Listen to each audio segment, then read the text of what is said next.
လာပါကျွန်တော်ကတော့ကိုချုံပဲဖြစ်ပါတယ်ပြီးခဲ့တဲ့ဗီဒီယိုမှာပြောခဲ့တဲ့အတိုင်းပေါ့နော်ကျွန်တော်ကဒါ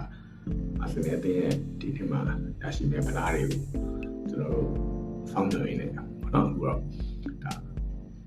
ဖလားတစ်လုံးတော့လက်ဝယ်ရရှိခဲ့ပါပြီဟုတ်ကဲ့ပြီးခဲ့တဲ့မေလ24ရက်နေ့မှာပဲကျွန်တော်တို့ဒါ22နှစ်ကြာဝေးကွာနေတဲ့ကျွန်တော်တို့အင်္ဂလိပ်ပြည်နယ်လေးမှာပေးဖလားကိုကျွန်တော်တို့ရရှိခဲ့ပါပြီဟုတ်ပြောတာပေါ့ဗျာနော်အာဆင်နယ်ဖန်တယောက်အနေနဲ့ပြောပါတယ်ခက်ခဲတွေအများကြီးကြားထဲမှာနှစ်ပေါင်းများသွားပါတော့တိုက်ခိုက်မှုတွေကြားထဲမှာကျွန်တော်တို့ဒါသင်္ကစားရှိအားပေးခဲ့ကြတယ်အသင်ဘက်ကလည်းဒါအစိုး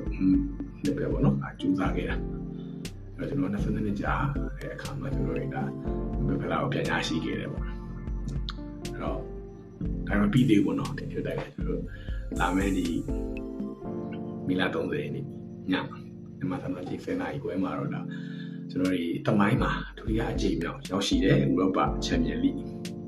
ပိုလူပွဲပေါ့နော်ပိုလူပွဲပထမအကြိမ်တော့ကျွန်တော်2006ခုနှစ်မှာအဲတော့ကျွန်တော်ဒီ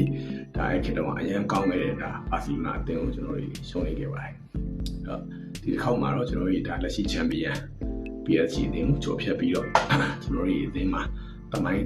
ကြီးထူးမဲ့တမိုင်းသေးကြီးထူးမဲ့ကျွန်တော်တို့ဒါဥရောပချန်ပီယံလိဖလားကိုရရှိမယ်လို့ယုံကြည်စွာပြောနေတာပါတယ်ကျွန်တော်လည်းကဘာလုံးမှာရှင်းပြီးတဲ့ကျွန်တော်လည်းမြန်မာနိုင်ငံမှာရှင်းပြီးတဲ့ကျွန်တော်အကုန်လုံးဒီကောင်လုံးအကုန်လုံးတူစုကြည့်ရနေရရှိမယ်နော်